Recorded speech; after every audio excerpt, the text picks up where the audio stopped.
it's time. So let's get things underway. So you want to kick us off there, partner? Yeah. Hey, of course, as mentioned multiple times and multiple times throughout, we're so thankful to have Amy Myers from MBA back after a huge successful event. So Woo! obviously an expert in this space, obviously makes these webinars better exponentially every time we have her on. So please, everyone, welcome Amy Myers with MBA. And then, of course, my partner, Mr. Jason Ledlow. I'm Trevor Nelson, HGA Fundraising, HGA Bid, HGA Golf. And we're here to discuss fundraising games. Now, we've had this topic before. It's certainly time to revisit it. What we're going to do is we're basically taking the pick of the litter, if you will, the most successful fundraising games that we know. And we have two experts in the space. We have Jason and Amy, and there might even be a little bit of differing opinions as well about which games are the best suited for your event. But long story short, they're great revenue generators. They get people involved.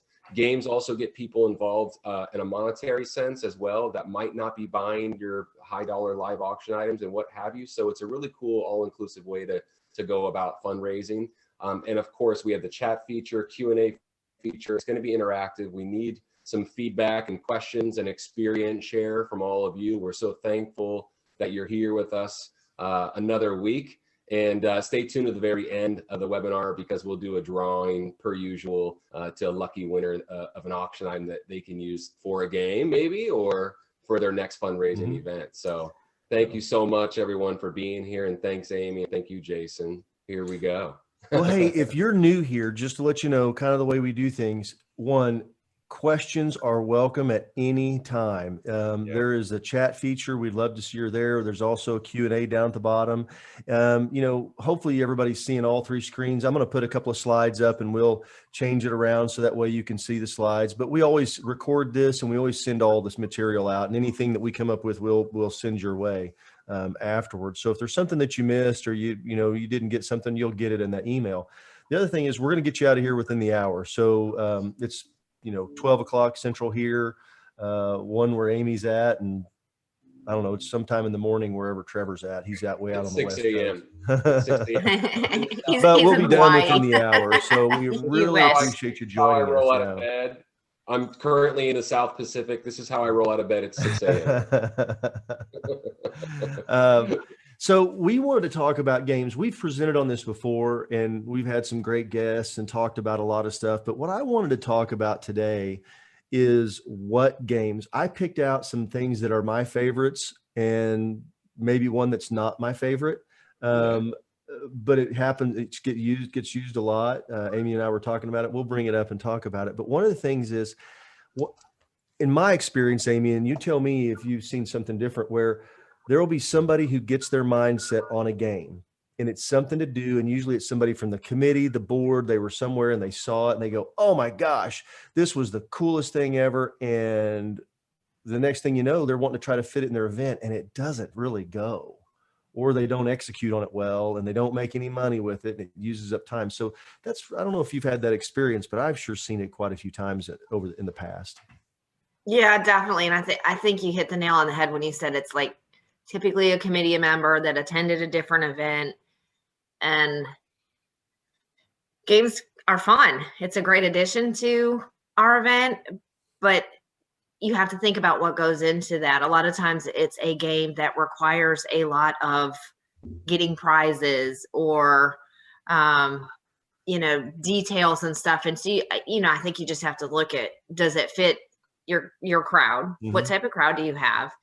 And how much time is it going to require to have this game? Because, we always want to get the most bang for our buck. I don't want my staff putting in a ton of time to put together a game that's going to raise $500. So, you definitely have to analyze when somebody gets their mindset on something and really think about it and see if it's best for your crowd, for your event.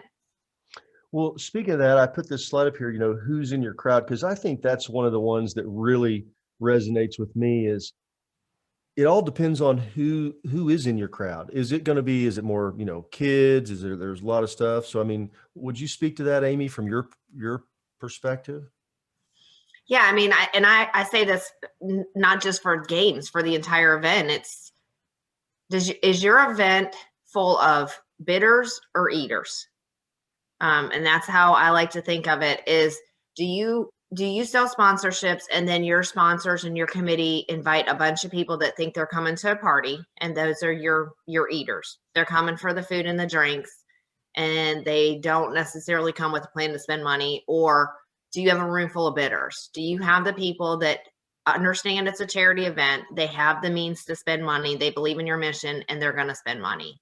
And how you handle your entire event the day of, whether you have eaters or bidders, and also leading up to it. Because, just a side note, if you do have a room full of eaters, you want to start working on a plan to make them a room full of bidders. I think that's a great point. And, just to give you guys an idea, really to expound on that. So, and I use this all the time because it's easy. Banks are usually, they're going to go and, which I encourage people to, we always encourage you to use sponsorships for everything, underwriting. That way you're not just selling a table. That there's got to be more revenue generators pre-event. But let's say you got a bank and they're really good and they just bought a $5,000 table, but they're not going to go. And what do? They take the tickets, they go down to the teller, down to the front office, and they go, "Hey, does anybody want to go to this event? Hey, it's dinner and drinks. Be a fun party. You'll be at the front." And they get all that. And just like you said, you've got a room for, people who are eaters and not necessarily bidders. Now, that's not always the case, but it happens a lot. So, well, and I think too, that goes back to, I know we're talking about games, but when you're setting up your sponsorship levels, to not give, your presenting sponsor 5 tables, because they don't have that many people that are going to come and spend money. They're just going to start filling in spots with every Joe Blow down the street that wants to come to eat and drink for free. And they don't need, that's a negotiation piece. Give them one table, one. Don't give them all this stuff, because they're not being a presenting sponsor because they want to have more tables. Now, if they say, "Look, hey, I've got some more people I want to bring," sure, that's negotiating. You negotiate that point, but that's not. They don't really care. Quite frankly, the reason they're buying the tables is because they want to be the presenting sponsor and they believe in your mission, not because you're giving them 9 tables. I always say growing your event does not mean more people in the room. I agree. That is not how you grow your event. I completely agree. One more point on that. When you do ask them, say, "Hey, Amy, thanks so much for being a sponsor. I need you to come. You bring your husband and bring, if it's a table of 8, and bring six of your rich friends." I mean, be really specific when you ask that, make that invite, and don't just make the deal to say, "Hey, they're going to sponsor or underwrite." So great point. So moving right along, as we're talking about games, time matters. I think this is one of the things that gets really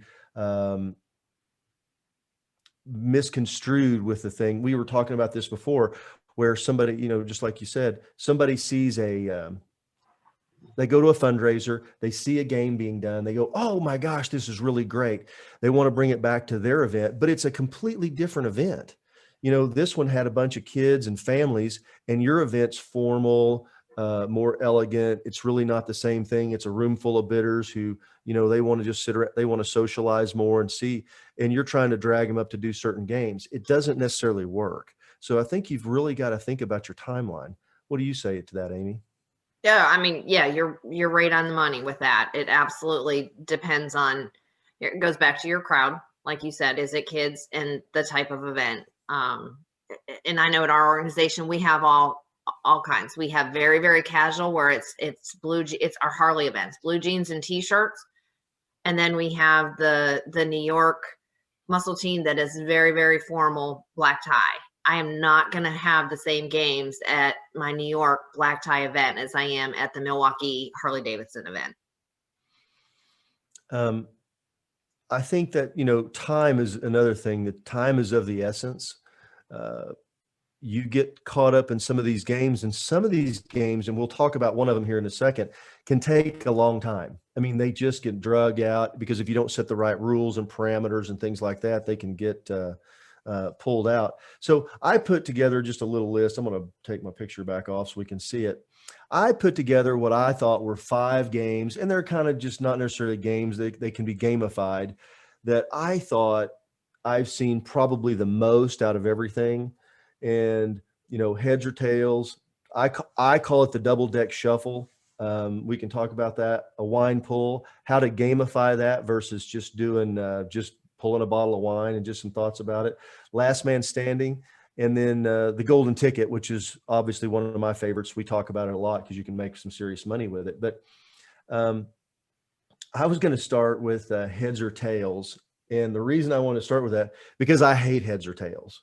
I don't like it. I think it just takes too long. I think that it gets screwed up more times than it doesn't. But Amy, on the other hand, Love it.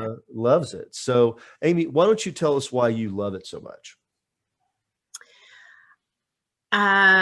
Well, I can honestly say that the times that we've had it, it's been executed very well. So that definitely helps. You have to execute it well. I like it because it's interactive. Do you want me to explain it, what the game actually is? Please. Do you think Yeah, people I'd don't love know? to have you do that. So heads or tails essentially is you sell something, whether it's beads, we use lace for our events, some type of object.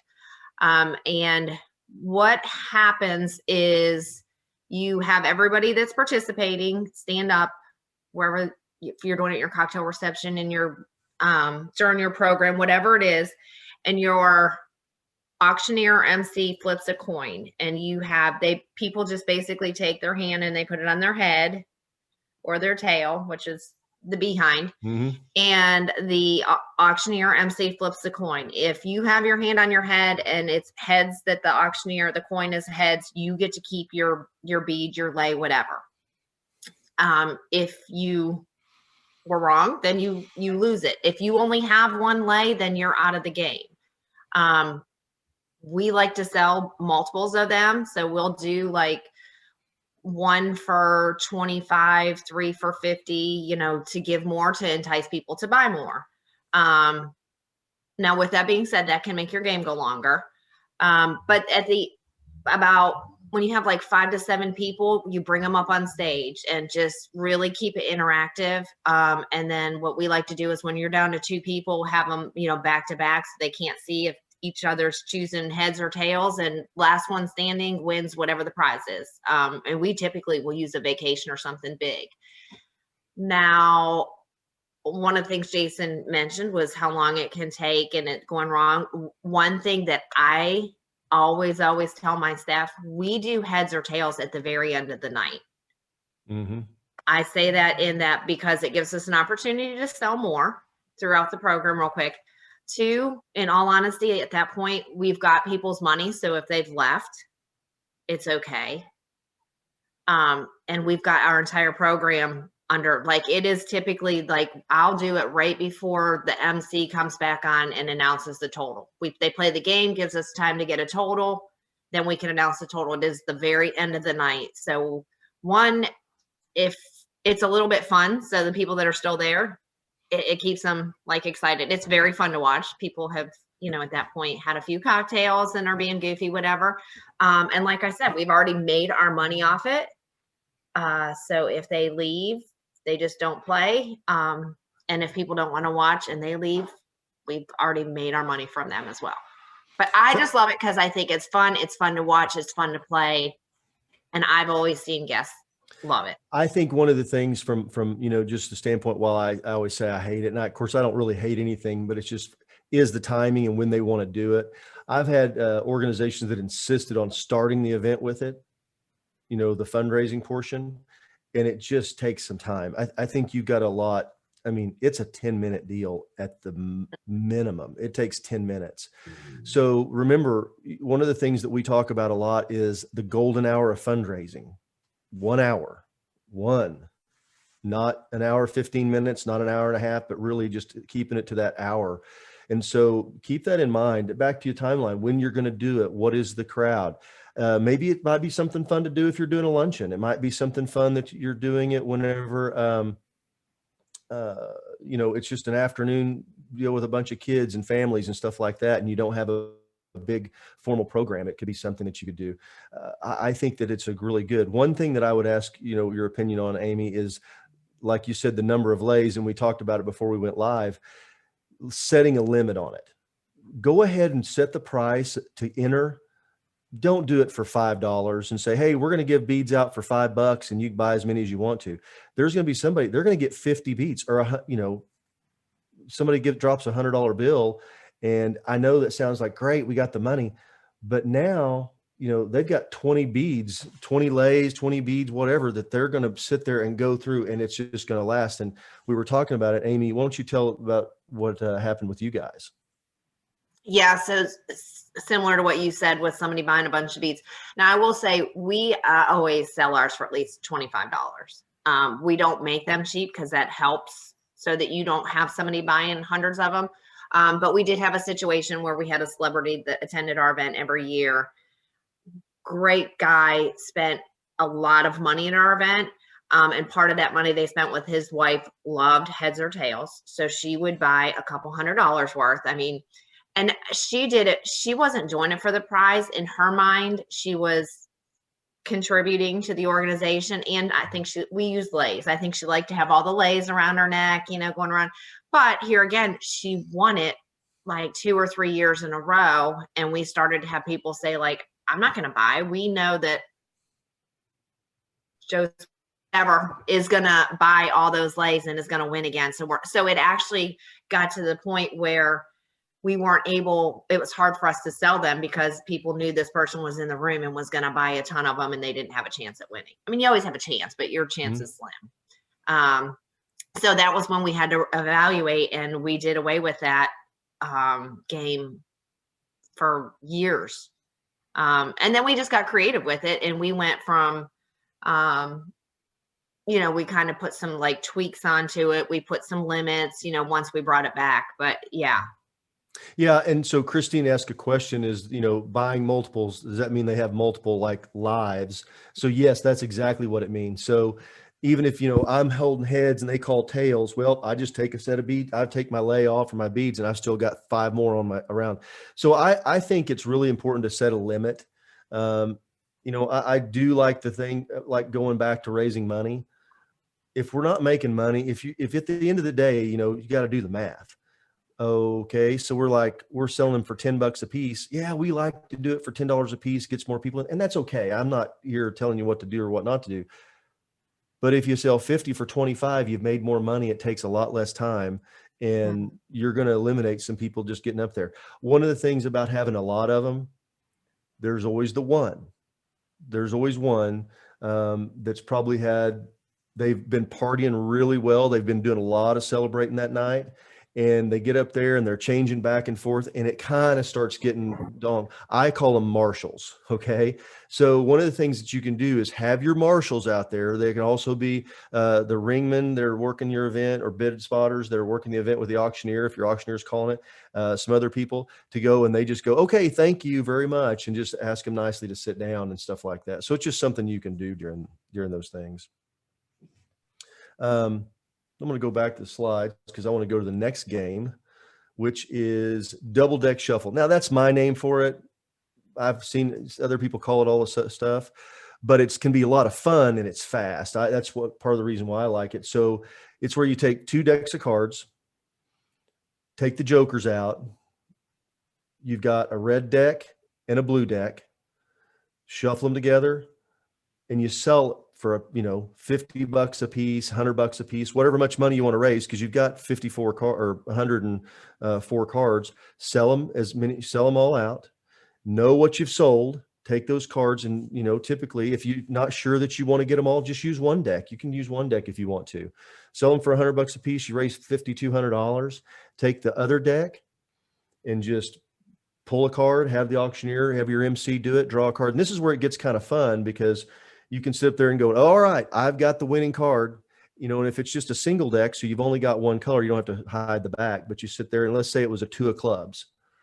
All right, everybody, I want everybody to stand up.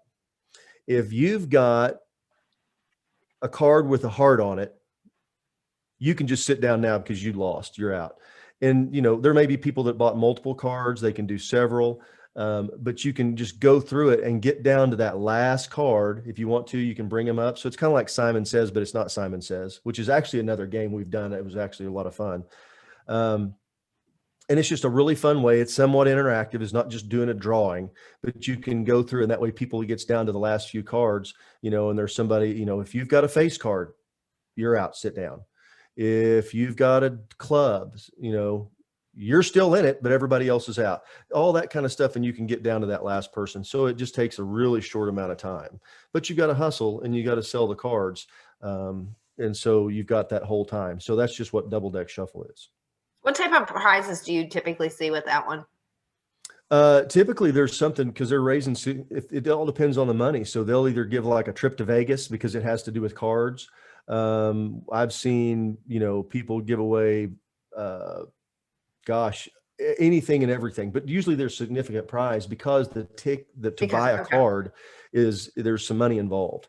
And I've actually only seen that one done once, and their prize was, and they actually tore the card in half and dropped half in a thing, and then the person kept the other half. And they used a barrel of booze was their prize. They had a contact or somebody that had it, or maybe their committee each was responsible for giving a bottle of booze, some kind of booze and wine, and so it was just a big barrel full. It was very enticing prize, but I've only seen it once, like I said. So yeah, it's just a simple game. That's the reason I like it, because it's simple, it's easy to do, and it gives that interaction of fun. And you can raise some serious money with it. You know, if you're doing $50 a card and you do 100 cards, it's $5,000. So, well, Trevor, and I think it's worth saying, so the first two that we talked about are ones that essentially you're selling the game during a cocktail reception, but the game is played during your program typically, versus now you're going to talk about games that are essentially like done in the cocktail reception and over. So there's kind of the two different, like quick and over, and then the one that actually you get the interaction part during the program. Oh yeah. So to have a good mix. I put down wine pool because I'd like to hear just other people's, just anybody out there as well, about wine pool, because I've got two things about wine. I think wine pool is fun. My wife loves wine pools. If there's a wine pool, it doesn't matter how much it is. She'll pull 2 or 3 bottles until she thinks she gets a decent one or something. And it's kind of funny because she, you know, immediately, it's the reason it makes it kind of fun is she'll physically pull the wine, run back, unwrap it, and Vivino and see what she got. So, but I think that one that I see is, if you're going to do a wine pool, it's just my opinion, put some really good wine in it. I mean, at least 1 bottle. Spend the money to go do it. Think about your numbers. Make it appropriate. If you want to do 20, if you've got, you know, I mean, I've had people say, look, everybody come donate a bottle of wine. Well, you're going to have somebody donate a $10 bottle of bread and butter or something like that, Pinot, that they got at Sam's. And then all of a sudden you got somebody that pulls out something that's $300 or $400, $500. Maybe you got a $900 bottle of Opus sitting somewhere that somebody winds up donating. But even if you have to go buy a nice bottle of wine, make it something where somebody really gets, and then tell them that it's in there. I think it's cool to put where they put the top 5 wines in there. That way people knew they had a chance to win it. And that got people to go and buy more bottles because they wanted that bottle. And so they would buy, 2 or 3 pulls at a time. What do you think about that, Amy? Yeah. And I've seen where there's stickers on the bottles or the bags or whatever you're using. The red stickers are valued at, $50 and less, and the yellow is, 50 to 100. And I've also seen, we did it one time, which was kind of fun, is I think most places have Total Wine. And they will give you a wine tasting for, I think it's up to 25 people. It's like a $500 value. It's very, very easy to get donated. You go online. I've never, ever heard of anybody saying no. And so having one of the bottles with a special ticket that they, or tag or whatever, where they win this total wine experience. Kind of ups the game. But yeah, I mean, I've never ever seen, I think, an event where the wine pool does not sell out first. It's the first to go. And I've also seen it where, you know, different events where they do it by rating, like 90 points and above is one color. And so you know, when you get a yellow one, you know that your wine you pulled is 90 points or above. So I mean, there's lots of fun things you could do. I think, you know, wine poll to me is a no-brainer. I mean, that to me, that was always one. It was, and you can, it's so easy to get your committee to bring a bottle of wine or wine companies to donate cases. I've never been to an event or had an event where we actually paid for wine. Yeah, I think that's really important. It's just, but you've got to do the work beforehand and go get it. And again, like I said, I like having where they know, like, you know, like you said, either a color coordination, a list or something. Don't just take the wine, wrap it up in a deal, and then they don't know what they get. Let them know there's something in there. Hey, we've got 5, you know, that are 95 points or higher. We've got, you know, there's a bottle of Opus 1 in here. There's a you know, a Camus Reserve. There's something, I mean, you know, I mean, whether you know anything about wine or not, it just gives people the impression, hey, it's there. It's something in there that's really special, and I might get to win that. And then you'll have people that might not buy it because every time they go to a wine pool, they wind up pulling the, you know, the $10 bottle that came from Sam's.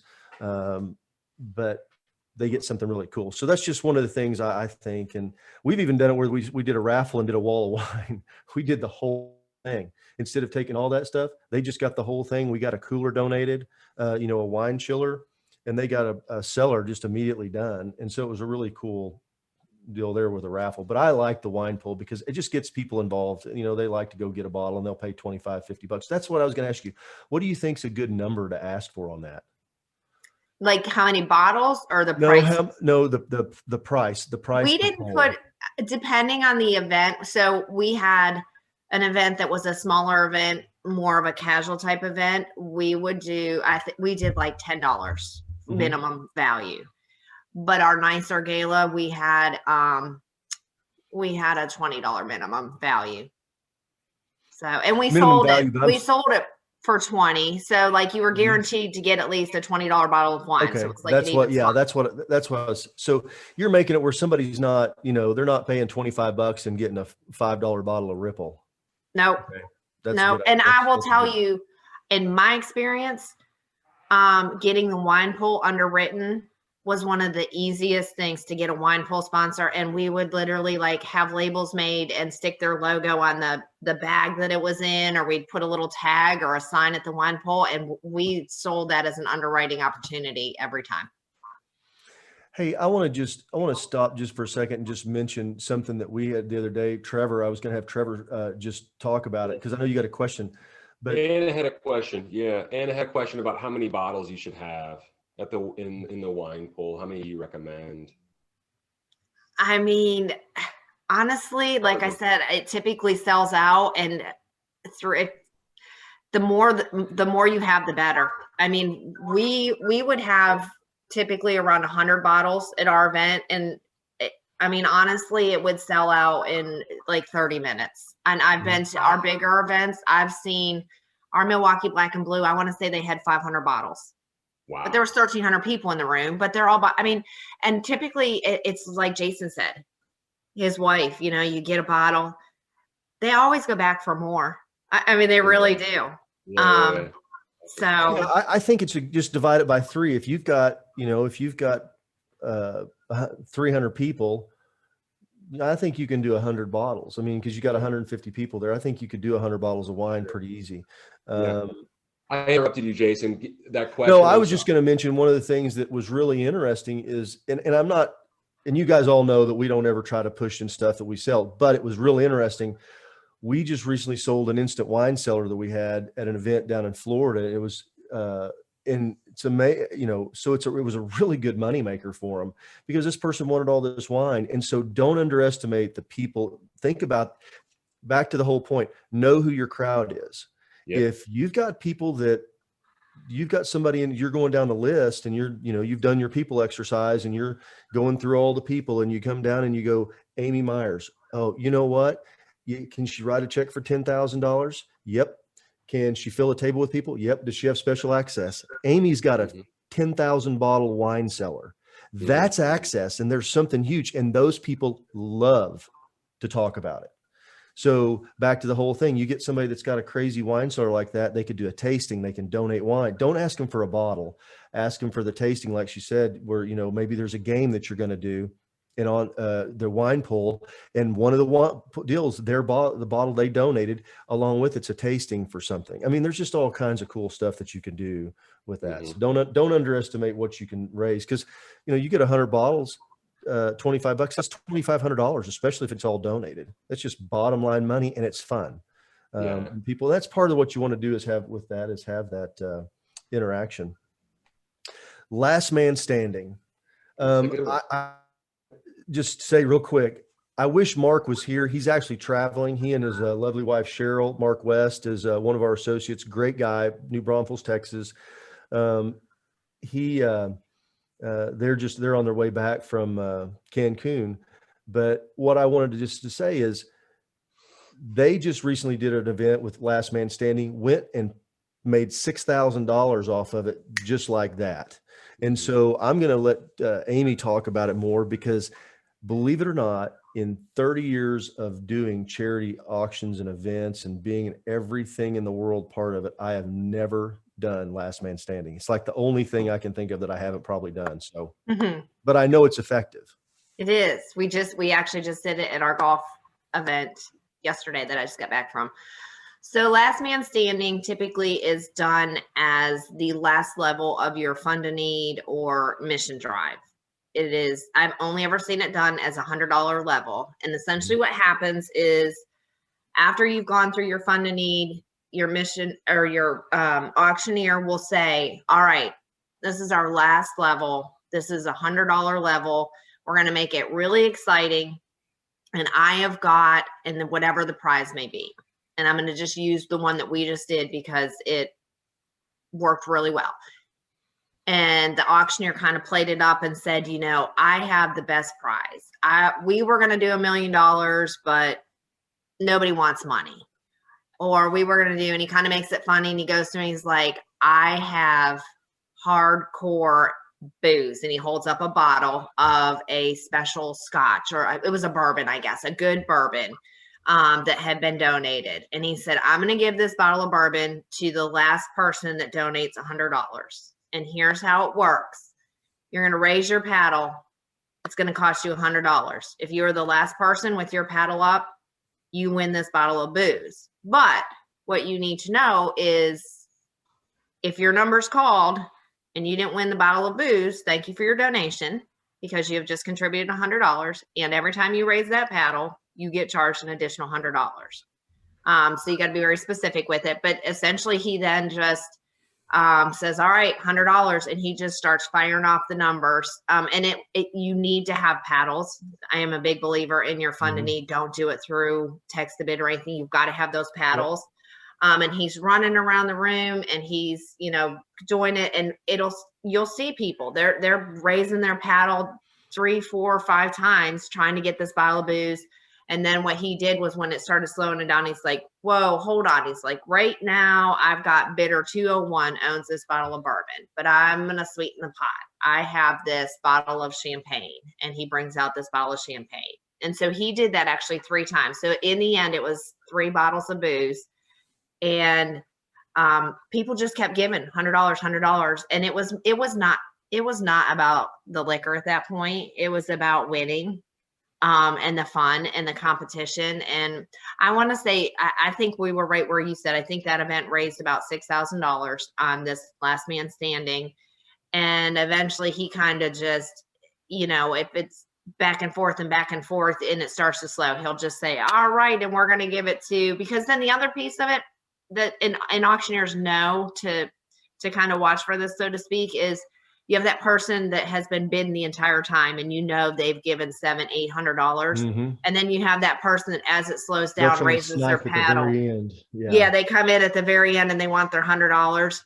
The auctioneers typically know enough to kind of like, all right, thank you, we got $100 here, and then they'll go back and they'll end it with somebody that's been given a lot. But that is last man standing. It is typically your $100 level does well, but it will take it to the next level. It's very fun. It's very fast. Yeah, we had I'm going to use Mark. They were doing an event and literally went and pulled an item out of the silent auction. Nobody had bid on it before they started. They said, look, and they went and pulled something, I think it was like a $600 rifle, was the event that had been donated. 600 and did last man standing. It brought $6,000. So it is a super, super way to end your night, especially as you're going down through those levels and you get down to the last $100. Instead of just asking for $100, that's a great time to introduce it. And, like I said, I haven't done it, but I know how effective it is. So I think it's a fantastic way to end your night. Well, and I think too, like for us, the way that we do it is, that $100, it's fun. It re-energizes. It gets people raising that paddle. And as soon as it's done, we go right into that live auction. So you've got people in a good mood. It was fun. All kinds of money was raised, and it just seems to like build the case for your live auction. And just so you know, just to catch up, so this is something that it's funny because we had this discussion completely offline one day. Amy loves to do mission drive before the live auction. I actually like to do that too. I think I've done it both ways. I've done it multiple ways. I've even done it in the middle of the live auction. So there's not a right or wrong, but I think from the standpoint of when you're asking just for those donations for that mission drive, it gives you a great opportunity to raise money first, always back to the money, raise money first. And so you end it there. Gets everybody all jazzed up, and then they're in the mood to get something. So it kind of gets them all fired up. So I think that's what she's talking about, doing your mission drive or fund to need first, then live auction in that scenario. So, well, and this is off topic, but statistics show that less than 10% of your room actually participate in a live auction. So what we have found is when you do that first, you've kind of lost 90% of your room because they aren't participating. Especially, I want to say this real quick, especially post 2020, I think it's more important now than ever before to do it first. To get that mission drive done, to raise that money, because you've got people in the room who they know they're not going to have the capacity. And it all depends, but I mean, on your live auction, but let's say you've got some stuff in there that, is going to bring $30,000-$40,000. You've got some really high end stuff. Well, there's not that many people, if you've got a room of 100 people that can do that, great. But even there, you're only going to have, like Amy said, 10% that are going to participate in that. At the most. So, and your mission drive is where, I mean, and a lot of, you probably say it's Jason, this is the part of the night where we want 100% participation. Everybody can give something. You bet. Okay. So I'm going to go back to the next one. So the golden ticket, and I just put this on there because I just, one, I don't think there's anything that's more effective at raising money for what it costs and the way that you can do it. And it's just a simple, raffle. And the kind of fun thing is you get people, if you haven't sold all of them. So golden ticket raffle, it could be called anything. Somebody even asked me, can we call it something else? You can call it whatever you want to. Platinum ticket, golden ticket, ticket to ride. I don't care. The finish line. So it's really up to you and what your event is. I do an event called the Purple Sash, and they called it the purple ticket. So it's really up to you, but you sell 100 tickets for $100. It could be $250, depends on your event. But you get somebody to underwrite it. You get the item that's somewhere that's at auction will bring somewhere. If you're selling $100 ticket, you want to sell 100 of them, no more. And it is, you can get that. So let me give you an example. So it's something that's going to bring around $4,000 or $5,000 at live auction. We have a golden ticket option. You don't have to use ours, but it's just something we do because it's really simple. There's a trip to Tuscany and all inclusive to Costa Rica, golf trip, and Kentucky Bourbon Tour. They get to pick. the winner picks. But the idea is you sell all the tickets and you've raised $10,000. Then you can auction that off, because all of a sudden the auctioneer goes, okay, Amy's the winner. Now, I know there's some more of you out here who really wanted that ticket. You've already had it in your mind. You were going to go to Tuscany or Costa Rica. You've already decided that, you know, or if it's a weekend at Bernie's, I don't know, something that, whatever, something's been donated, and you've got another one, you could auction that off as well. So that's why I just think it's a really effective way to make money. It's not really, it's in the game, but you can gamify it that way. So what are some of the ones that I, you know, didn't do that maybe are some of your favorites? You know, I just put this list up just to get us started, but do you have any that are your favorites that we didn't talk about? Probably, I think the other one, and just because it's simple, is balloon pop. And it's an easy one to sell because you can have your volunteers walk through the room. And for those that don't know, essentially what balloon pop is, we would literally have, we would get balloons and a little helium tank from Walmart, and we'd make little square numbers. We'd drop them inside the balloon, blow them up, you know, put them on a string, helium. And I've seen it too, where like it's hanging off of the string, but we like to put it inside because it's called balloon pop. And essentially they pop their balloon, they see what number it is, and that number coincides with a prize. I like balloon pop because, as I said, volunteers can walk around selling it.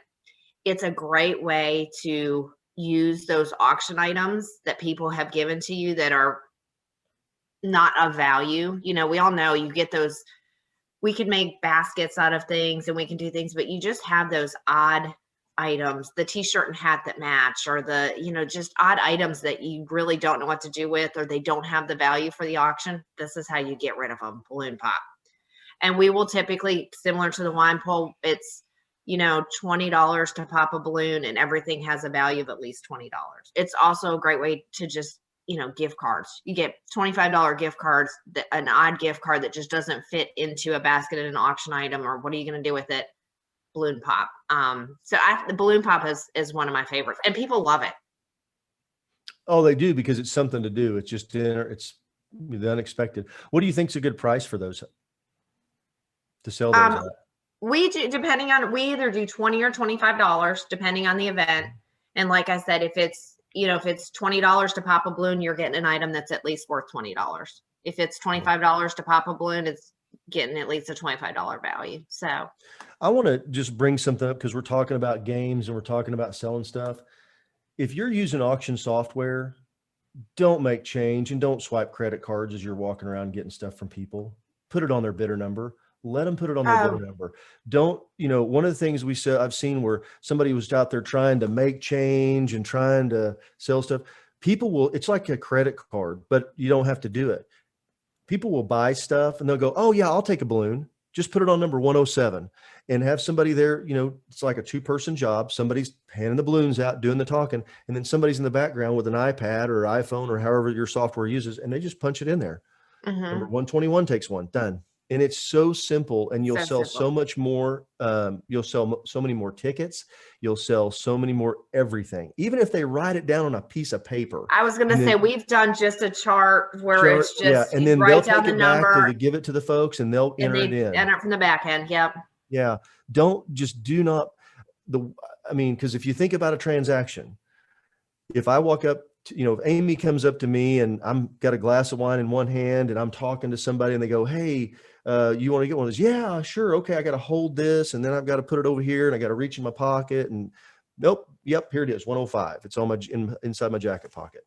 And it just makes it really simple. So those are just things that, little tricks of the trade that I would say, you know, as you've got people going around selling stuff, don't make it more complicated than it has to be. We've got a question from Patty. Is there a program to collect guest credit card info prior to event?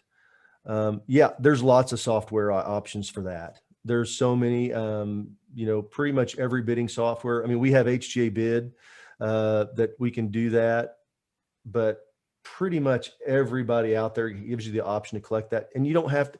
And one thing I want to just suggest, don't rely, you know, if you're going to go out here and buy, you know, get a software, you got a software program, don't worry about getting swipers and all that kind of stuff, credit card. There's no need. People can put their own credit card information in, or you can just type it in manually faster. Every time I see that, the credit card swipers go down. I don't know why, but I can't tell you how many events I've had to go, oh, the credit card swiper went down. We can't take payments. It's like, we'll just enter it in manually. Yeah. Oh, okay. And it's funny because people get in that mindset. You know, so that's what I would suggest, Patty, is just, Yeah.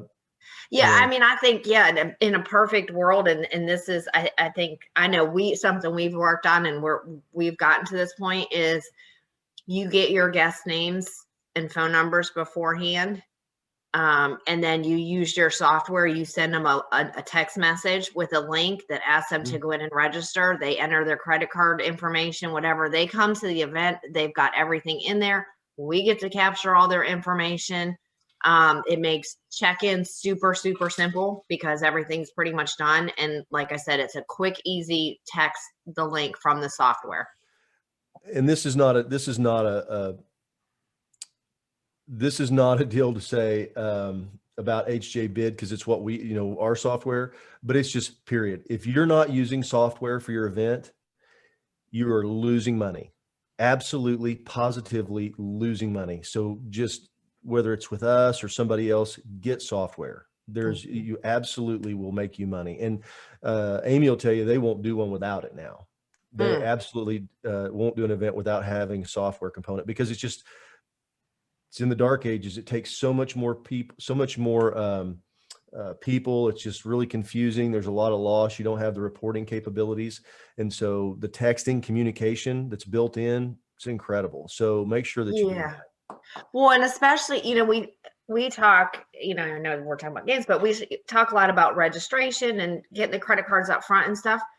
Software makes checkout amazing because we've got their information. And so literally, if they've won an item, they're going to get, like, if you have a big silent auction, once that auction's closed, they're going to get a text that tells them they've won an item or not. At the end of the night, we don't have to do a checkout because we've got their credit card information. We're going to push everything through. All they have to do is redeem their item. And what you have to remember is the last thought of your event is their checkout. It could have been the best event of all, great night, but checkout was a nightmare. That's what they remember. So it's so important. And I remember nights of nightmare checkouts and long lines, and people are tired and they want to go home, and pre-software where it was not smooth to now where checkout, 15, 20 minutes and we're done and everybody's on their way and everybody's happy, and that's what they remember. And they don't even have to stand in line. No one wants to stand in line. It's one thing about standing in line to pick my stuff up because I bought stuff and I've already paid for it, because I paid for it on my phone. I've already done that. I don't want to stand in line and wait around. And the people that write big checks that that spend a lot of money, and they say half the time they're going to walk by and go, hey, I'm going to send you a check. And then you have a list of everybody who hasn't paid, follow up with them. Oh yeah. Trevor said he was going to, he spent $20,000. It's fine. We'll take a check. We're okay with waiting a day. And, we'll go pick it up. So don't let that kind of stuff get carried away. Hold you back from doing stuff. And the question was on there, I'll just talk about, do you assign guest numbers or bidder numbers through our software? Yes, we do. And pretty much everybody does. And use a bid paddle, a bid number. I don't care if it's on the back of your program and you stick it on there and it's just got the number, but use numbers. There's a whole power of psychology behind that, raising that number up there, doing that, because what you want to have in the event is you want all eyes on your auctioneer, on your MC throughout the event.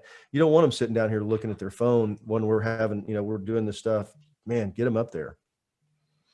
I'm going to just pop back and just to finish up a couple things. And this is the final one. And it's just a really quick recap is, match the game to your crowd. Wait, I want to do one more thing because I want to get Amy's take on this. What do you think the maximum games are, Amy? I know what I think, but I want to hear what you have to say.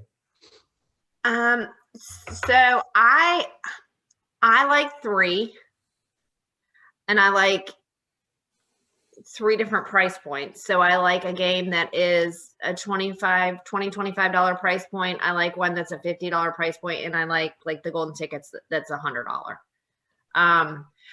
To me, 3 it's enough to make it fun and interactive.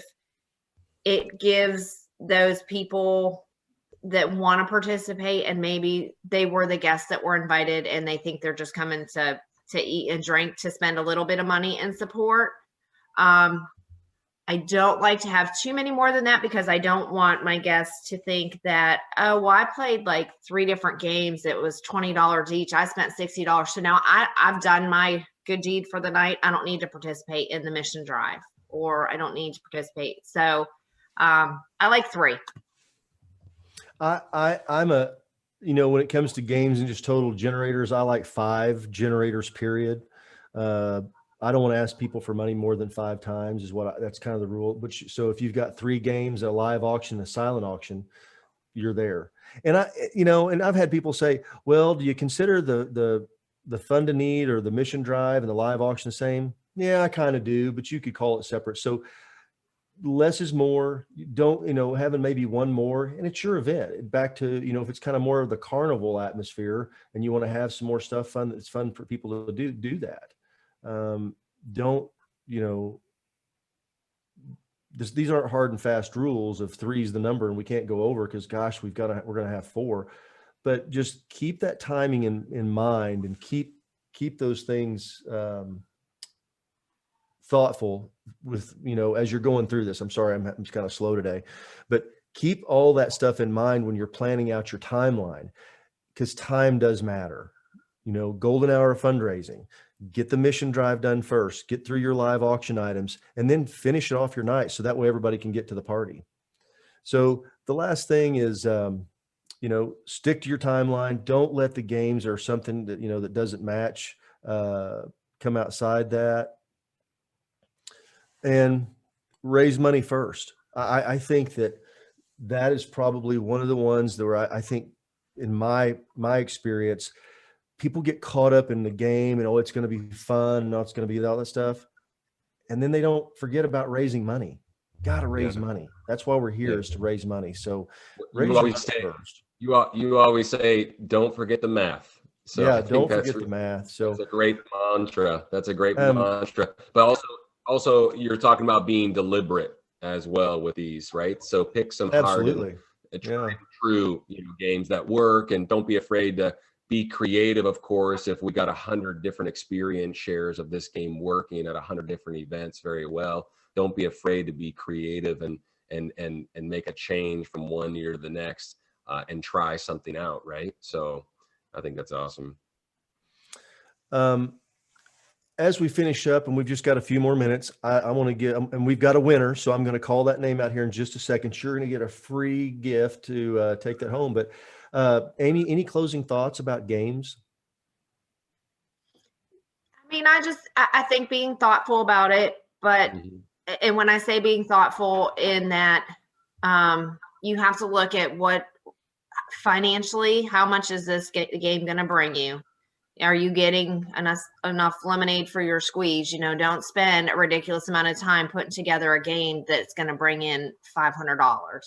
And like you said, Jason, I think it's important to look at who your crowd is and what fits your event the best. But definitely always encourage games. I mean, even if you don't have, if it's a really small event, you just don't have the means to put on, add 3 or 5, whatever. I mean, one game just to make it a little bit interactive is fun to me. Plus they raise money. They raise money. Yeah, absolutely. Hey, if you guys have any questions, or, if there's a game that comes up after this and you think of a question going, hey, this is kind of what we're thinking about, feel free to send this to us. We're here to help. Amy's, we'll share her email as well. She's always happy to answer questions. I'll send this recording out, the slides, and then after this, shortly this afternoon. And, I've got a poll question I wanted to run real fast. We've been talking about what we're going to do for the month of July.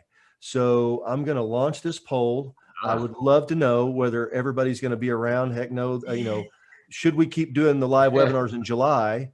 Wouldn't miss one. And because we love doing this, but we wanted to say what that is. So, wow. Majority are saying wouldn't miss it. So gosh, we're going to keep right on trucking. We are going to try some different stuff, just a little different format just when we come through, because it is July and people are on holiday, and, you know, we all kind of like to have a break. So, we'll be sending out another poll as well, if you guys don't mind. And, well, we might do like an interactive water skiing lesson one time, Jason. That's kind of what I was thinking. Yeah. Maybe some deep sea fishing one of the other weeks would be good, and then parasailing. I'm just riffing here. I think we could probably get that done. We're gonna do some extreme downhill ice skating and some scuba diving. Yeah. So I don't know how the audio is going to be, but yeah, we're just riffing here. This is our first July with the free webinar series, and we wouldn't want to miss anyone either, though. Long story short, so. Well, we're going to keep right on trucking and try to bring you value every week like we have been. We have a winner, and I want to call her name. Right. Let me find it. Make sure she's still here, because you got to be present. Margaret Willis. Margaret Willis, congratulations. Hey, Margaret. Big hand. All right. You just won a trip to that you can use to raise more money at your next event. So as always, thank you all so much. We're always here to help. Please don't hesitate to reach out. Amy, thank you so much for being here. Thanks for having me. I enjoy it. Incredible resource. As always. Thank you everyone for joining. Share and help do it. So all right. Margaret's excited. That's a great week, and we will see you here next Thursday at HGA Free Webinar Series. Thanks so much. Bye, everybody. Bye, Thanks, guys. Amy. Thank you. Thanks, Tom. Bye. I'll talk to y'all soon. Bye now.